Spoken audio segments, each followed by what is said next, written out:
ஆனா கரூர்ல நான் உண்மையை சொல்றேங்கண்ணே, 41 அப்பாவி பொதுமக்கள் இறந்த பிறகு கரூர் மாவட்டத்தினுடைய மருத்துவமனைக்கு எந்த விளம்பரமும் ஆடம்பரமும் செய்யாம முதல்ல உதவிக்கு போனவர் என் பக்கத்துல எம்ஆர் விஜயபாஸ்கர் உட்கார்ந்துருக்கார். அவர் ஆபீஸ்ல இருந்து பேசுறதுக்காக நான் சொல்றேன்.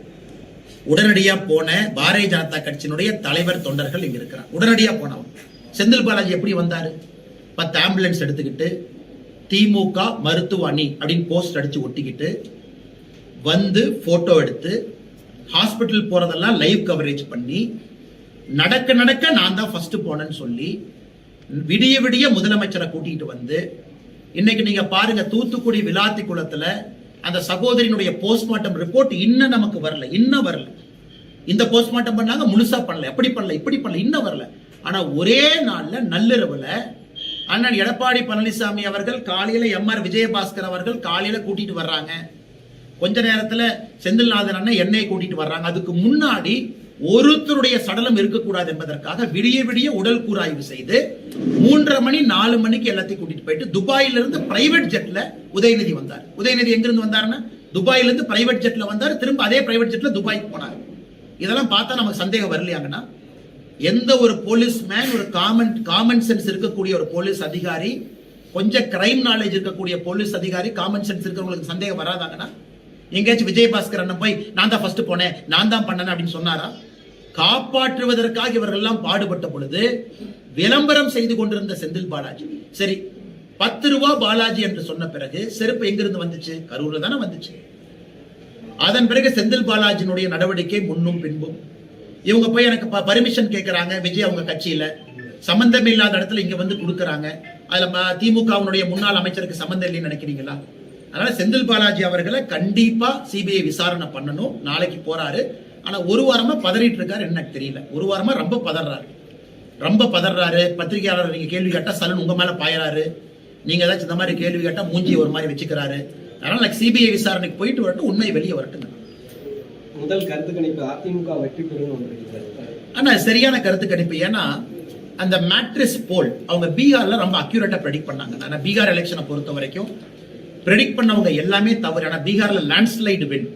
ஸோ இவங்க நமக்கு 160 to 175 அப்படின்னு அந்த மேட்ரிஸ் போல் பீகார்ல என்டிஏ கொடுத்தாங்க. இன்னைக்கு அவர்களுடைய கருத்து கணிப்பு, ஆனா இது ஒரு ட்ரெண்ட் தான், இது ஒரு இண்டிகேட்டர் தான். அதிமுகவிற்கு என்டிஏவுக்கு எல்லோரும் சேர்ந்த கூட்டணிக்கு 114 இருந்து 127 கொடுத்துட்டாங்கன்னா அது ட்ரெண்ட், அப்வர்ட் ட்ரெண்டா கொடுத்துருக்காங்க. அதனால நிச்சயமாக நம்பர் இன்னும் மேலதான் போய் முடியுங்கன்னா, ஏன்னா இந்த கருத்து கணிப்பு நிச்சயமான, இதுக்கு முன்னாடி சொன்னீங்க சி ஓட்டர் சர்வே, முதலமைச்சர் இந்தியனுடைய சர்வேக்கு போனாங்க. இப்ப விஜயபாஸ்கர் கூட மேல கூட்டத்துல பேசினாங்க. இந்த பாதி சர்வேவை நம்பாதீங்க. சி ஓட்டர் சர்வே, முதலமைச்சர் ஸ்டாலின் ஐயா சொல்றாரு, சி ஓட்டர் பாத்தீங்களா, நமக்கு 45% கொடுத்திருக்காங்க பாத்தீங்களா. சி ஓட்டர்ல மொத்தமா பங்கேற்றவங்களே 5000 பேர். தமிழ்நாட்டுல 5,65,00,000 பேர் இருக்கக்கூடிய ஒரு தமிழகத்துல 5000 பேர்த்த சர்வே எடுத்து சி ஓட்டர் போடுறான் இந்திய டுடேல. அது ஒரு சர்வே நம்பிக்கிட்டு ஸ்டாலின் ஐயா அதை போய் உட்கார்ந்து இந்தியனுடைய கான்க்ளேவ்ல பேசுறாரு. 5000 பேர் கொடுத்தா, அதுல பாதி பேர் ஆன்லைன்ல கொடுத்தான்.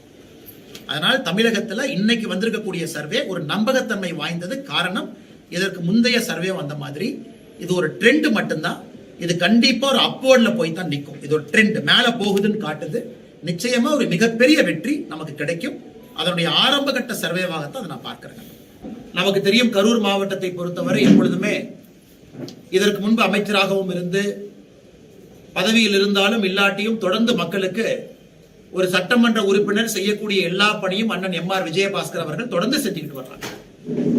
நேற்று ஒரு நல்ல விஷயம் நடந்திருக்குன்னா, கரூர் மாவட்டத்துல திரு செந்தில் பாலாஜியினுடைய அட்டூழியமும் அராஜகமும் நேற்றிலிருந்து குறைய வேண்டும் என்று நாங்கள் எதிர்பார்க்கின்றோம். காரணம், நேரடியா தேர்தல் ஆணையம் கண்ட்ரோல் எடுத்திருக்கிறாங்க. மாவட்டத்தினுடைய உயரதிகாரிகள், குறிப்பா கலெக்டரா இருக்கட்டும், எஸ்பியா இருக்கட்டும், அவங்க ஒருதலை பட்சமாக கடந்த 5 ஆண்டுகள்ல என்னெல்லாம் பண்ணிருக்கிறாங்க அப்படிங்கிறது பத்திரிகை நண்பர்களுக்கு தெரியும். புதுசா நான் சொல்லல. கஞ்சா கேஸ் போடுறது, குண்டா ஆக்ட் போடுறது, அனைத்து இந்திய அண்ணா திராவிட முன்னேற்ற கழகத்தினுடைய எத்தனை உறுப்பினர்களை பொய் வழக்கில கைது பண்ணி சிறைக்கு அனுப்பி இருக்கிறது, பாரதிய ஜனதா கட்சியினுடைய தொண்டர்களுக்கு தொந்தரவு கொடுப்பது, அதையெல்லாம் கூட ஒரு இன்முகத்தோடு தான் திரு எம்ஆர் விஜயபாஸ்கர் அவர்களாக இருக்கட்டும், இந்த பகுதியினுடைய மூத்த உறுப்பினர்கள் தலைவராக இருக்கட்டும், அதை கடந்து வந்திருக்கிறாங்க. அதனால மக்கள் எல்லாமே கொதித்தெளித்து வெயிட் பண்ணிட்டு இருக்கிறாங்க, பார்த்துக்கிட்டு இருக்கிறாங்க. நாளைக்கு கூட கரூர் தொடர்ந்து கெட்ட பேர்லயே இருக்கு அப்படின்னா பல இடத்துல அதற்கு காரணம் மக்கள் எல்லோரும் நல்லவர்கள். ஒரே ஒரு மனுஷன் அந்த கெட்ட பேரை ஏற்படுத்திக்கிட்டே இருக்கார். நாளைக்கு கூட செந்தில் பாலாஜி சிபிஐ அலுவலகத்திற்கு டெல்லிக்கு என்கொயரிக்கு போறாங்க. புலால் சிறையில 400 நாளைக்கு மேல சிறைவாசம். நாளைக்கு டிரான்ஸ்பார்மர் கேஸ் நாளைக்கு நீதிமன்றத்துல வருது. தொடர்ந்து ஒரு பிரச்சனையும் கூட கரூர் மக்கள் தலைகுனியும் அளவுக்கு இந்த தொகுதியினுடைய சட்டமன்ற உறுப்பினருடைய நடவடிக்கை இருக்கு. அதனால் அண்ணன் எம்ஆர் விஜயபாஸ்கர் அவர்கள் கரூர் சட்டமன்ற தொகுதியில் மிக கடுமையான ஒரு பிரச்சாரத்தை மேற்கொண்டிருக்கிறாங்க. மக்களுடைய பேர் ஆதரவை பெற்றிருக்கிறாங்க. தினமும் 7 மணி நேரம் 8 மணி நேரம் நடந்தே மக்களை சந்திச்சுக்கிட்டு இருக்காங்க. சோ பாரதிய ஜனதா கட்சியும் எல்லா இடத்துலயும் பங்கேற்குது. நானும் கரூர் பாரதிய ஜனதா கட்சியினுடைய தொண்டன் என்கின்ற முறையில பல இடத்துல நானும் பங்கேற்க போறோம், தலைவர்களும் பங்கேற்க போறோம். முழுமையாக திரு எம்ஆர் விஜயபாஸ்கர் அவருடைய கருத்தை கரூர் மாவட்டத்துல கரூர் சட்டமன்ற தொகுதியில வலுப்படுத்த வேண்டும் என்கின்ற ஒற்றை நோக்கில் இன்னைக்கு நிறைய பேசியிருக்கோம். எப்படி அடுத்த கட்டம் எடுத்துட்டு போகணும் அப்படிங்கறத நாங்க முடிவு செஞ்சிருக்கோம். இது உங்களுக்கு நாங்கள் கொடுக்கக்கூடிய முதல் தகவல். அதே நேரத்துல இன்னைக்கு எல்லோருமே கரூர் மாவட்டத்துல தொண்டர்கள், பொதுமக்கள் எல்லோருமே இங்க இருக்கக்கூடிய அரசு நிர்வாகம் நடுநிலைமையா இல்ல. கலெக்டரும் எஸ்பியும் ஒருதலை பட்சமா இருக்கிறாங்க. அவங்க நடுநிலைமையா இல்ல. உடனடியா கரூர் எஸ்பியும் கலெக்டரும் மாத்தணும் அப்படிங்கிற குரல் எல்லா இடத்துலயும் பேச ஆரம்பிச்சுட்டாங்க. இன்னைக்கு தேர்தல் ஆணையம் வெஸ்ட் பெங்காலுடைய சீஃப் செக்ரட்டரியும் டிஜிபியும் மாத்திருக்கிறாங்க. அதே போல கரூரிலும் தமிழ்நாட்டிலும் எந்த அதிகாரிகள் தங்களுடைய பதவியை தவறா பயன்படுத்தி இந்த மணல் கடத்தவங்களுக்கு உடந்தையா, இன்னைக்கு கூட போய் பாருங்க, பட்டி அடைப்பதை போல கரூர்ல 60க்கும் மேற்பட்ட இடத்துல பட்டி பட்டியா போட்டிருக்கிறாங்க. பட்டிக்கு வெளியே சும்மா முத்து மெஸ் அந்த மெஸ்னு பேர் எழுதி பொங்கல் 10 ரூபா வடை 5 ரூபான்னு எழுதி மக்களை அடைத்து வைப்பதற்கான எல்லா முயற்சியும் இப்ப எடுக்க ஆரம்பிச்சிட்டாங்க. அதையும் அண்ணன் எம்ஆர் விஜயபாஸ்கர் அவர்கள் தேர்தல் ஆணையத்துக்கு நேரடியாக கொண்டு போயிருக்காங்க. கரூர் மாவட்டத்தினுடைய பாரதிய ஜனதா கட்சி தலைவர் செந்தில்நாதன் அவர்கள் தேர்தல் ஆணையத்துக்கு நேரடியாக கொண்டு போயிருக்கிறாங்க. அதையும் நாங்கள் பார்க்கின்றோம். தேர்தல் ஆணையம் நடுநிலைமையா இருக்கணும், உடனடியாக ஆக்ஷன் எடுக்கணும். கரூர் மாவட்டத்தில் 230 சட்டமன்ற தொகுதிக்கு ஒரு விதினா கரூர்ல இருக்கக்கூடிய 4க்கும் ஒரு தனி விதி என்று எம்ஆர்வி என்ன பல இடத்துல சொன்னது போல நேர்மையான தேர்தல் நடத்துவதற்கு நடுநிலையான நேர்மையான அதிகாரிகளை தேர்தல் ஆணையம் உடனடியாக கொண்டு வரணும் அப்படிங்கிற கோரிக்கையும் இருக்கு. அதையும் நாங்க வலியுறுத்த போறோம். எங்களுடைய மாநில தலைவர் அண்ணன் நயினார் நாகேந்திரன் அவர்களாக இருக்கட்டும், நம்முடைய முதலமைச்சர் வேட்பாளர் முன்னாள் முதலமைச்சர் மரியாதைக்குரிய அண்ணன் எடப்பாடி பழனிசாமி அவர்களாக இருக்கட்டும், அவங்க மூலமாகவும் நாங்க வலியுறுத்த போறோம். இதெல்லாம் பத்திரிகையாளர் சந்திப்புல ஆரம்ப கட்ட கருத்துக்களாக உங்களுக்கு சொல்றோம். அதை தாண்டி உங்களுக்கு கேள்விகள் இருக்கும்னா பதில் சொல்றோம். ஆனா எங்களுக்கு கரூர் மாவட்டத்தை பொறுத்தவரை அதற்கு தலைவர்கள் இருக்கிறாங்கன்னா அவங்க பேசி முடிவெடுப்பாங்க. இன்னைக்கு நாம் இங்கே வந்திருப்பது கரூர் மாவட்டம், எனது அனைத்து இந்திய அண்ணா திராவிட முன்னேற்ற கழகம் தலைமையிலான தேசிய ஜனநாயக கூட்டணி. அப்ப நேற்று மாடல் கோட் ஆஃப் கான்டக்ட் வந்துருச்சு, தேர்தல் ஆணையம் அறிவிச்சிட்டாங்க. நாங்க அனைத்து இந்திய அண்ணா திராவிட முன்னேற்ற கழகத்தினுடைய கட்சி அலுவலகங்களுக்கு சென்று அந்த தலைவர்களை வாழ்த்துவிட்டு எங்களுடைய நிர்வாகிகளை அழைத்து சென்று முழுமையாக தேர்தல் பணிகளை ஈடுபடுத்த வேண்டியது எங்களுடைய பொறுப்பு, எங்களுடைய கடமை. இன்னைக்கு கரூர்ல செஞ்சிருக்கோம். நாளைக்கு கோயம்புத்தூர்ல நம்முடைய தேசிய ஜனநாயக கூட்டணி எல்லோரும் இணைந்து ஒரு பொது ஆர்ப்பாட்டத்தை, குறிப்பாக திராவிட முன்னேற்ற கழகத்தினுடைய ஆட்சியில பெண்களுக்கு எதிராக நடந்திருக்கக்கூடிய வன்கொடுமைகளை மையப்படுத்தி நாளை போராட்டம் நடக்க இருக்கு. அந்த போராட்டத்தில் அண்ணன் வேலுமணி அவர்கள் முன்னிலை வகிக்கிறாங்க, நான் தலைமை தாங்குறேன். அந்த போராட்டமும் கோயம்புத்தூர் நடக்க இருக்கு. கரூர்ல அண்ணன் எம்ஆர் விஜயபாஸ்கர் அவர்கள் தலைமையில கரூர்ல இந்த போராட்டம் நடக்க இருக்கு. அண்ணன் செந்தில்நாதன் அவர்கள் பங்கேற்கிறாங்க, கூட்டணி கட்சி தலைவர்கள் எல்லாம் பங்கேற்கிறாங்க. ஆனால் நாங்கள் ஒரு கூட்டணியாக கட்டுக்கோப்போடு மிக வலிமையாக களத்தில் இறங்கி பணியாற்றோம். 3 முறை பாரத பிரதமர் அவர்கள் தலைமையில தேசிய ஜனநாயக கூட்டணி மீட்டிங் போட்டோம். பிஜேபி மீட்டிங் போடலீங்கன்னா தேசிய ஜனநாயக கூட்டணி முதலமைச்சர் வேட்பாளர் அண்ணன் எடப்பாடி பழனிசாமி அவர்களை முன்னிலைப்படுத்தி இந்த கூட்டம் நடந்திருக்கு. ஆனா திமுகவை பாருங்க, அவர்களுக்குள்ள இன்னும் ஒரு ஒருங்கிணைப்பு கிடையாது. அவங்க ஜாயிண்ட் மீட்டிங் கூட போடல. அதனால நாங்க வலிமையா இருக்கோம். 20 பேர் கட்சி வந்திருக்கு, 15 கட்சி வந்திருக்கு, 17 கட்சி வந்திருக்குன்னு இன்னைக்கு அறிவாலயம் பக்கம் யாராச்சும் போஸ்ட்மேன் போனா கூட இணைச்சு அவங்களுக்கு ஒரு சீட் கொடுக்குறாங்க. அதை கேட்டா கூட்டணி எண்ணிக்கை கூட்டணி பெருசுங்கிறாங்க. எங்களுக்கு அப்படி இல்லை. வலிமையான களத்துல ஒருங்கிணைப்பாக இருக்கக்கூடிய கூட்டணி. நாளைக்கு தமிழகம் முழுவதும் ஒரு பெரிய ஒரு ஆர்ப்பாட்டம் மக்களுடைய பிரச்சனையை முன்வைத்து மக்கள் ஆதரவோடு நடக்க இருக்கு. கோட் ஆஃப் கான்டக்ட் வந்து 30ஆம் தேதி நோட்டிபிகேஷன், எலெக்ஷன் கமிஷன் நோட்டிபிகேஷன் 30ஆம் தேதி வருதுங்கன்னா அதன் பிறகு ஒரு ரூல்ஸ் இருக்குங்கன்னா, ஏன்னா அன்னைக்கு வேட்பாளர் எல்லாம் வந்துருவாங்க. இன்னைக்கு நீங்க போராட்டம் நடத்துவதற்கோ ஆர்ப்பாட்டம் நடத்துவதற்கோ எந்த பிரச்சனையும் கிடையாது. தேர்தல் ஆணையம் சொல்லியிருக்காங்க 24 மணி நேரம் முன்னாடி சிவிஜில் ஆப்ல போடணும்லாம் சொல்லியிருக்காங்க. அதையெல்லாம் முறைப்படி நாங்க பின்பற்றி இருக்கிறோம். அதுவும் இது வந்து தேர்தல் அறிவிப்பதற்கு முன்பாகவே வந்தனால மாவட்ட ஆட்சியர்கிட்ட அனுமதியும் வாங்கித்தான் அந்த ஆர்ப்பாட்டம் நடக்குது. அதனால் நாளை நடக்கக்கூடிய ஆர்ப்பாட்டம் சென்னையில மரியாதைக்குரிய அனைத்து இந்திய அண்ணா திராவிட முன்னேற்ற கழகத்தினுடைய பொதுச் செயலாளர், எங்களுடைய முதலமைச்சர் வேட்பாளர் முன்னாள் முதலமைச்சர் மரியாதைக்குரிய அண்ணன் எடப்பாடி பழனிசாமி அவர்கள் தலைமை தாங்கி நடத்துறாங்க. நயினார் நாகேந்திரன் மதுரையில, பாரதிய ஜனதா கட்சி சார்பாகவே வானதி சீனிவாசன் அக்கா திருப்பூர்ல, தமிழிசை சவுந்தரராஜன் அக்கா திருநெல்வேலியில, அண்ணன் டிடிவி தினகரன் அவர்கள், அண்ணன் அன்புமணி ராமதாஸ் அவர்கள், அண்ணன் ஜி.கே. வாசன் அவர்கள் எல்லோருமே ஒரு பகுதியில் தலைமை தாங்கி இதை நடத்துறாங்க. முறையாக அனுமதி வாங்கி இருக்கிறோம். நாளைக்கு எல்லா இடத்திலும் தலைவர்கள் இதை செய்யும் பொழுது ஒரு பெரும் எழுச்சி வரை மக்கள் போராட்டத்தை தான் முன்வைக்க போறோம். ஆனா ஈரான் தொடர்ந்து நமக்கு இந்தியாவுக்கு ஆதரவு தெரிவிக்கிற நாடு. ஆனா இப்போ அமெரிக்கா ஈரான் மேல சண்டை நடந்துட்டு இருக்கு, வாரம் நடந்துட்டு இருக்கு. இந்த நிலையில நம்ம அமெரிக்காவுக்கு எதிரான ஒரு குரலை எழுப்பலன்னு சொல்லி அந்த உலக அரசியலை பொறுத்தவரை ஒரு நாடும் அவர்களுக்கு எது முதன்மையானது என்று பார்ப்பாங்கன்னா நமக்கு ஈரானும் நண்பர் தான், அமெரிக்காவும் நண்பர் தான். பிரதமர் அவர்கள் ஈரானுடைய அதிபரோடு பேசியிருக்கிறாங்க. ஏன்னா சுப்ரீம் கவுன்சில் லீடர் அவங்க இறந்த பிறகு புதுசா ஒருத்தர் போட்டிருக்காங்க. ஈரான் அதிபர்கிட்ட நம்முடைய பிரதமர் பேசியிருக்காங்க. ஈரானுடைய வெளியுறவுத்துறை அமைச்சர்கிட்ட நம்முடைய வெளியுறவுத்துறை அமைச்சர் பேசியிருக்கிறாங்க. எனக்கு ஈரான் இந்தியா பிளாக்ல இருக்கக்கூடிய ஆயில் டேங்கர் அலோவ் பண்றாங்க. நேத்துல இருந்து ஆயில் டேங்கர்லாம் வர ஆரம்பிச்சிருச்சு. அதனால எந்தவித பிரச்சனையும் நம்ம பார்க்கல. ஏன்னா உக்ரைன் ரஷ்யா சண்டை போடும் பொழுதும் கூட நாம் எடுத்த ஸ்டாண்டு உலக நாடுகள் எல்லாரும் பாராட்டினாங்க. இன்னைக்கும் ஈரானை பொறுத்தவரை அமைதி வேண்டும் என்று பிரதமர் சொல்லியிருக்கின்றார்கள்.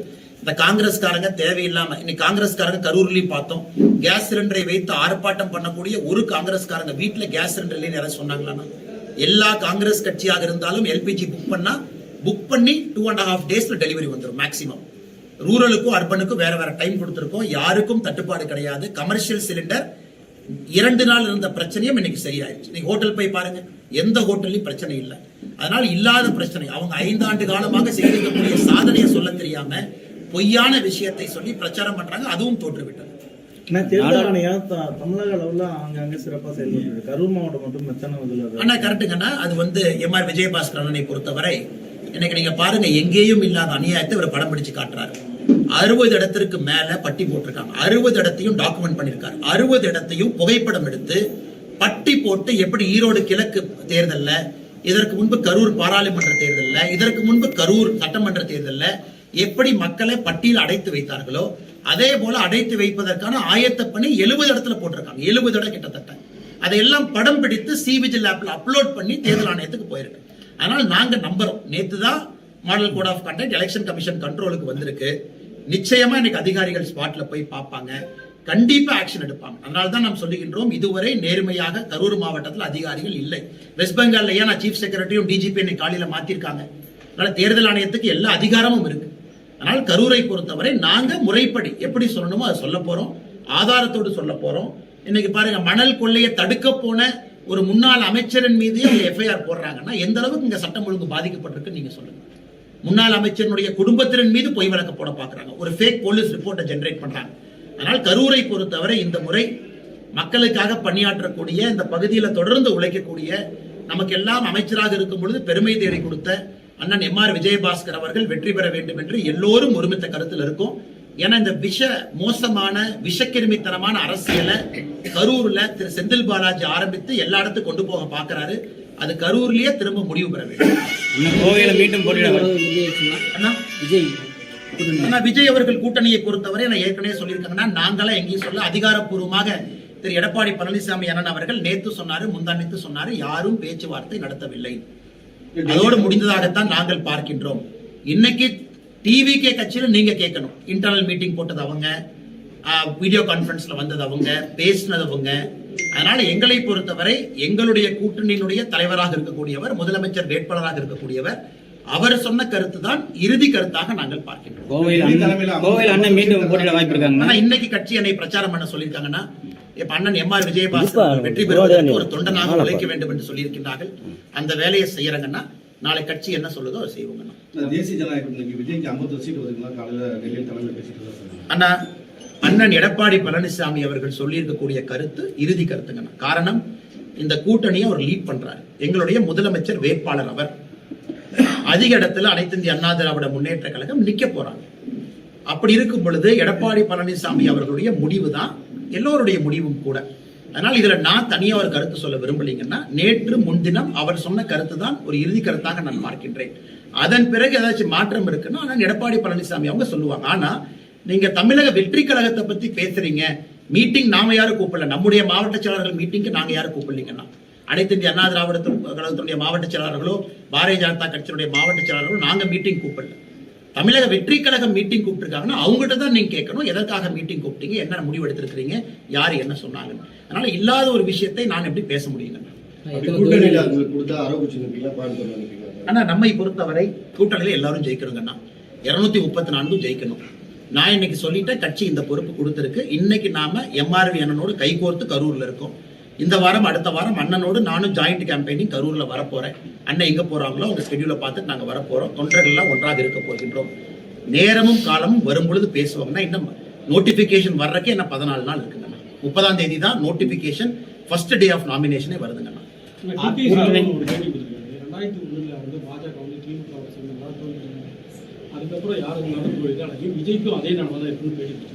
அண்ணன் பேட்டி பார்த்தாங்கன்னா அண்ணன் அப்படி சொல்லிங்கன்னா, அதாவது திரு டிடிவி அண்ணனுடைய கருத்து என்னன்னா,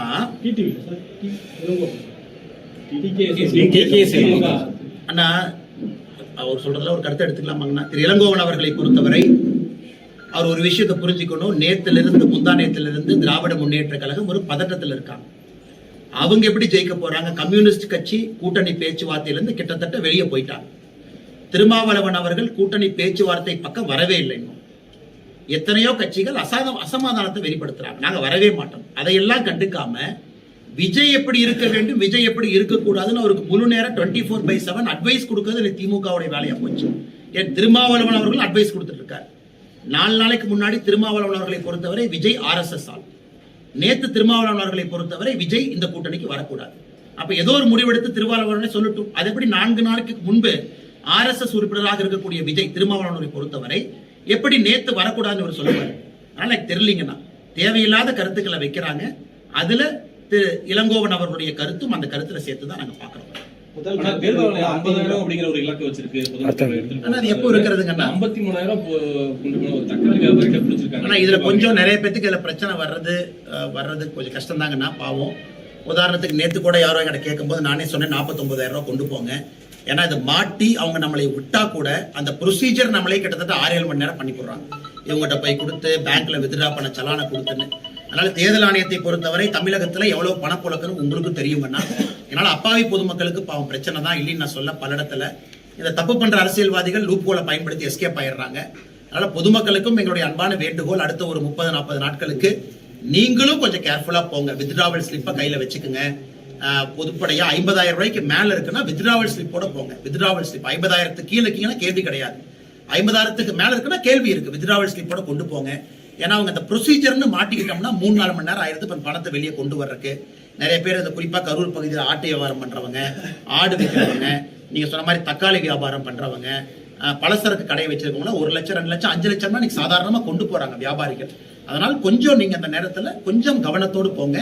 ஏன்னா இது தேர்தல் ஆணையம் மாநில அரசை தாண்டி இருக்கக்கூடியது.